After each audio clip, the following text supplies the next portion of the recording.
మొదటి దినవృత్తాంతాలు 12వ అధ్యాయం 30-31 వచనాలు గమనించండి.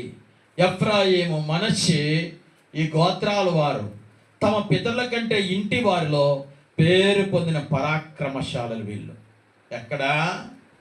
ఎక్కడ పేరు పొందుకోవాలి చెప్పండి. ఇప్పుడు సంగమా, నీ ఇంట్లో పేరుండాలి. నీకు ఎక్కడుండాలి? గట్టి చెప్పండి. బయట పేరుందంటే కాదు. ముందు నీ భార్య దగ్గర నీకు ఒక మంచి పేరు ఉండాలి. నీ పిల్లల దగ్గర నీకు ఒక పేరు ఉండాలి.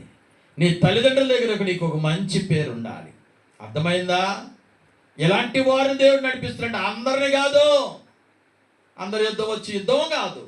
ఎవరు వాళ్ళంటే పేరు పొందినటువంటి వారు. నీ పేరును, నీ కీర్తిని నేను విస్తరింపజేస్తాను. నీ కలిగిన కొంచెంలో దాన్ని ఎస్టాబ్లిష్ చేయటకు నా దేవుడు గొప్పవాడు. ఆయన నామం అన్ని నామముల కంటే పైనామం. ఆయనే నిన్ను ఘనపరిచి నడిపించిన గాక. నీ పేరును విస్తరింపచేయను గాక. నీ యొక్క వ్యాపారాన్ని విస్తరింపచేయను గాక. నీ ఉద్యోగాన్ని ఆశీర్వదించిన గాక. నీ చదువులు విస్తరింపచేయను గాక. హల్లెలూయా, హల్లెలూయా. ఇంటిలో ఒక